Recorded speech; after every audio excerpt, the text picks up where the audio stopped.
What's up, guys? Look at me. I'm back on YouTube. I'm actually doing videos. Are you guys proud of me? Welcome back. We're going to be doing a 2024 Ghostface build.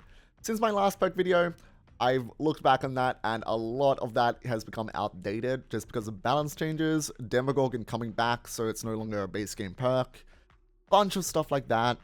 And also, I have been tinkering around with a lot of different builds myself, so I do have different opinions since then. So, welcome.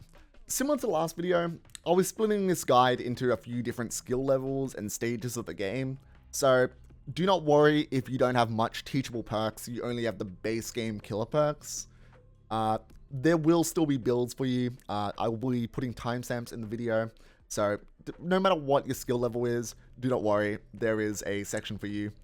But yeah, now since Ghostface is a mostly M1 killer, you may notice that some of the good perks in Ghostface are just, the good perks for most killers. But still, at the same time, there are a few perks that definitely stick out in Ghostface a bit more than many other killers. One of these perks, for example, is Play the Food. Now, I've done a whole guide on Play the Food on how to use it on Ghostface. I definitely recommend checking that out. Basically, for those who don't know, what this perk does is every time you leave a chase with the obsession, you get a 5% speed increase. And, using an attack also would make you lose one of these tokens. But the thing that makes this perk so strong on Ghostface is mainly his one-shot ability. Now, if you're able to consistently one-shot down his Ghostface, you are much more efficient with those Play the Food stacks. And also Play the Food, since, he doesn't really have a chase power, being able to, have something that helps a lot with chase is pretty huge for times where, they're just pre-dropping and you can't really do much. I'll leave the guide for Play the Food below because there is a lot more things to it on how to get like the most value out of it. But this is definitely one of his best perks. Not every game you're going to get a ton of value, but you can say the same with almost every perk in the game, I feel. So definitely would recommend this. Another one, which I haven't been really using as much lately, or I've been using a much more lately, has been Surge. So Surge, since it is a perk that, works on only M1 attacks, it doesn't really work with a lot of killers that have, chase powers, but since, all of his attacks trigger Surge, so you can get consistent value out of this, and Pain Resonance and Pop, the other two probably strongest gen slowdown perks, have been nerfed recently. So since then, I probably would recommend Surge. Another great thing about this is since for the past couple months, I have actually been doing a win streak. I've been giving it a go. And it might seem a bit mean to say, but Pain Resonance, the one downside with that is you have to go for different people. And Surge, you don't really have that issue. So if you genuinely need to tunnel someone out, if it's a really sweaty game and that's what you gotta do, Surge, you can still get that slowdown value. It is very map dependent. Big warning about that. Some maps are very big spread out, and some maps are very small, so Surge triggers over and over on one gen, and you may lose gen kicks out of it.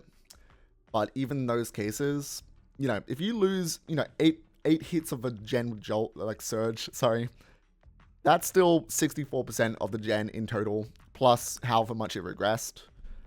That is still a huge bit of value. Even if it does, lose all the gen kicks, you got a ton of value out of Surge in that case. Yeah. Next, we got Deadlock. I've been running Deadlock.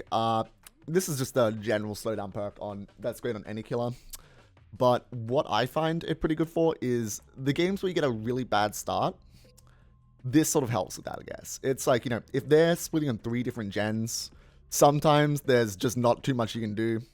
And even if you do come back in the later on in the game, having a really bad start like that could just screw you over. So Deadlock does help a bit, where perks such as like, Pain Resonance, Pop, all the other slowdowns, Pain Res, Pop, Surge, they require you to get like multiple downs out of it. This is like, a free bit of slowdown in case you just have that first chase you tend to not go as well on. I definitely would recommend this over Corrupt Intervention because this actually also works throughout the game instead of just at the very start. Ghostface, I mean, yeah. a lot of times you do get an early down with it either way. So Corrupt Intervention, probably, I feel like a lot of times since you down someone early on, you don't get as much value because of that. But yeah, all of this is also your personal preference, so don't just take my advice. If you want to use Corrupt, if that works better for you, it still is a pretty good perk.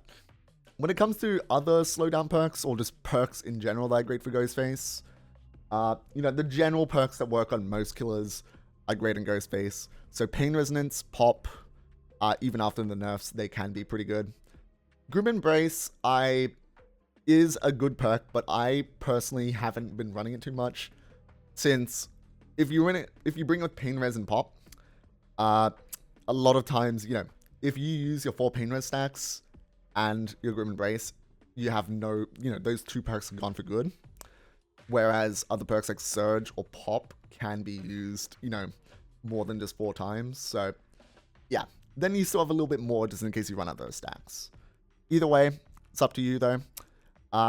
No Way Out, Nowhere to Hide, also great perks. I'll leave a few perks, just in case I forgot them on the screen, which could help as well. But yeah, generally, whatever works for you is a great perk overall.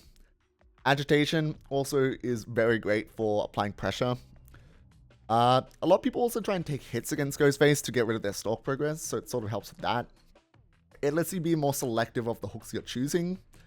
If someone tries to, if you down someone next to a 99 gen, and you try and take that person to a hook, a lot of times people will be trying to get that gen in that in that time frame, or trying to get an unhook in that time frame when you're carrying someone to hook.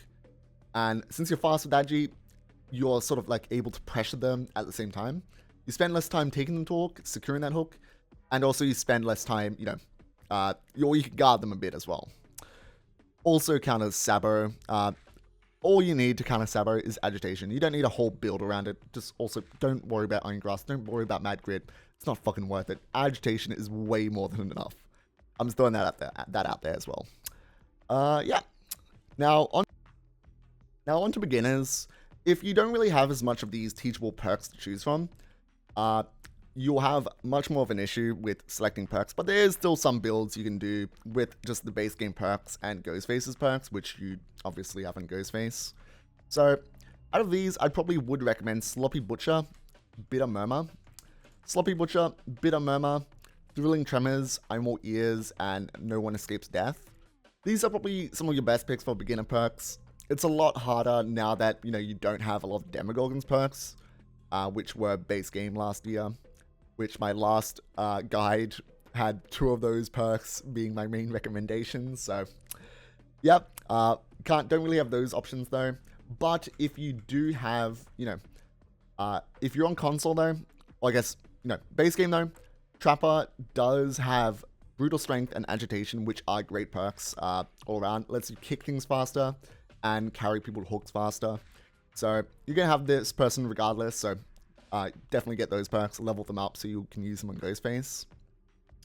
If you're on console as well, you would also have the Doctor and Hag for free, which the Doctor has Overcharge, which lets you basically, if they tap a gen, they'll get a hard skill check, and over time you'll get more regression when you kick gens. And the skill check with Overcharge, if they miss it, they get a extra 4% loss, which, a lot of people can hit it, but still, it is great for that, just faster regression by kicking it. The Hag does have Ruin and Devour Hope, which, keep in mind, Hex perks, if the survivor does cleanse them, which, you could get a bad totem spawn, just like that, you don't have a perk. But, at the same time though, even just Devour Hope, getting 3 stacks of that, and then they see that, once you get 5 stacks, you can get Mori'd. You can Mori anyone. Usually the threat of that alone is enough to get all the survivors off gens and look for that totem. It is high risk, high reward, but when it works, it is probably the best perk in the game, to be honest. Ruin, also, a lot of times it goes early, but at the same time, you can get a lot of regression out of that. Definitely is a bit of a gamble running Hex perks, but they can be great perks. If you're a beginner looking to get some more DLCs, you want to, get some perks for Ghostface, or just any killer in general, I'd probably say the best choices are Demogorgon for Surge, but also, Cruel Limits and Mindbreaker are pretty great perks for him as well. You've also got Artist, who does have Pain Resonance and Grim Embrace and Pentimento, which, also, if you're running some Hex builds, can be really dirty. All of these are amazing perks, so she's a great killer to get for perks. I'd also say Pinhead's a great one. He comes with Deadlock, which is one of my main recommendations for perks for Ghostface. But also Plaything and Gift of Pain, which Plaything, there's a lot of fun builds you can do with that, and it's a pretty fun perk to use overall. Gift of Pain also might be better perks out there for killers other than Ghostface, but still is a great perk. All three of his perks are great picks. Also, Onryo's also a great pick. Floods of Rage, Merciless Storm, pretty fun perks. Special, for a special consideration pick, what do you call it? Honorable mention pick, that's the word. I would also actually say Legion. Why? Legion's got, the only perk you'd really want from him for Ghostface is Discordance, which I feel like is a pretty underrated perk for Ghostface, since, it counters stuff like Distortion. But also, it's got Iron Maiden, which, not the band, the perk, but that is also a great perk for killers like Huntress and Trickster, since you can reload unlockers faster. Legion's also a great killer, just for new players overall. He's probably the best perk killer I'd recommend for beginner players. So, you've also got that as well. Honorable mention. DBD does have some, killer collection packs. So, if you are going to get a character, definitely look into those, because those could be, a better option. I probably also wouldn't recommend buying killers with Oryx Souls. Either buy the DLC or the shards, because, it's cheaper overall and you get more for it. It's not worth getting stuff from the shrine unless you're it's a licensed character you have no plans on getting, I'd say. Just save up a bit more shards, get the character, and then you get 3 perks and a whole DLC. That's my personal recommendation. Regardless, any build you're bringing is great overall. For add-ons, I'm not going to touch on this too much, but I will mention this. So, Philly and Warley's Matchbook, are probably the best picks for add-ons for Ghostface. For beginner players, and also depending on, I feel like even for advanced players, is probably still also one of the best picks. Because Philly lets you stalk faster, and Warley's, you can recover faster. You're basically, if you get revealed, it's not as much of a big deal. I have seen Ghostface players say that, this is a not good perk to bring for Ghostface, and not good add-on to bring. But I just would disagree completely, because something like Olsen's Wallet, breaking a pallet or wall to get back your power. Okay, let's say you're perfect situation for it. You get stunned out of your power by a pallet. You break that pallet. Sure, you get your power back, but, you're not going to use that, because by the time you break that pallet, the survivor's going to make distance. You're going to have to catch up to them. By that point, Warley's would almost already be back. And this is just 1,000 times more consistent overall. There is very few situations where Olsen's Wallet's better. And being able to 99 someone, especially if you're using Play the Food, being able to consistently one-shot down is very important to get Play the Food value. Warley's is just so much better than, Olsen's Wallet overall. You can also, though, that said, some maps, Driver's License is a very fun perk to use, and it can be incredibly strong on maps like Dead Dog Saloon and RPD, because they've got very open gens. I've done some videos on that too, just showing how strong it can genuinely be. It can be insanely strong, because every time they do that gen, they can't really hide from you. You can expose them. It can be really fucked up. Drop Legs, also a pretty great option, but yeah. These are a bit more situational, which, I feel like these add-on combo is just pretty consistent. But yeah, if you do want to spice it up, you can bring Drop Leg. It is a bit more punishing if you get revealed though, so keep that in mind. I definitely recommend for newer players though, Warley's is much better of an option. But yeah, if you're more advanced, maybe give some of these a go. Not too many of Ghostface's other add-ons are too great. Ignore all his green add-ons, they're terrible.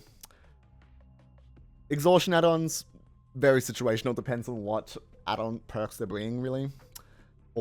And, you know, I don't know, you can bring it, but it's just, these are just 1,000 times more consistent, so you might as well.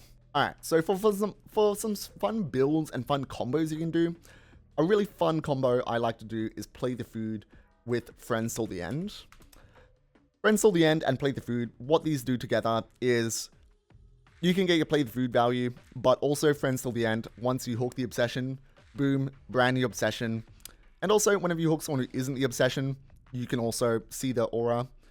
It basically helps you find the obsession at all times, and when you do hook the obsession, you can have a brand new obsession for you to go after, so you're always going to be able to play the food stacks.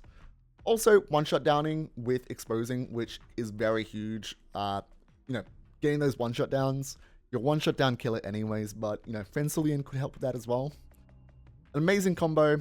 I would not ever bother running something like Play the Food and Nemesis, where if you get stunned, you become the obsession, or if they stun or blind you, they become the obsession. It's just much easier to trigger, you know, obsession swap, much more consistent with Friends Till the End. Especially over Furtive Chase as well. Friends Till the End, 1,000 times better. Run that with Play the Food. Yeah. My main build that I've been doing for gen builds, though, has been this. So, Dead Surge for my win streak, which I guess the highest so far I've gotten is 99. I've only started about a month ago. Surge is amazing for gen slowdown and deadlock. If I do get a bad start, it does help me out a bit. Agitation helps me secure those hook states faster and be, you know, guard gens, be more selective on my hooks, which is insane. Play the Food helps with just movement speed, being able to get more pressure, being able to hide from reveals since I'm faster, being able to, you know, get downs much faster, which is a big thing since he doesn't really have a chase power. Once again, have done a whole guide on that. Definitely would recommend watching that before you've, like, used this perk. But yeah, that's an amazing build too. Hey guys, Esskay from the future here. Kind of forgot to do an outro, so I'm just going to do it here. Thank you guys so much for watching. I'm going to try and really get back into YouTube because also I kind of realized I lost my partner, YouTube partner from not uploading, which I didn't realize was a thing. But nevertheless, we will be getting back into YouTube. Thank you guys so much for watching. Make sure you leave the like, do all that stuff if you enjoyed. I really appreciate it. And it really does help support the channel. Also, make sure to check out some of my Twitch and my other videos as well, because we do stream very regularly. For those who aren't familiar, we stream 4 times a week. So check that out below. But yeah, thank you guys so much for watching. I'll catch you soon. Hopefully next week. I'm going to try and actually make a video.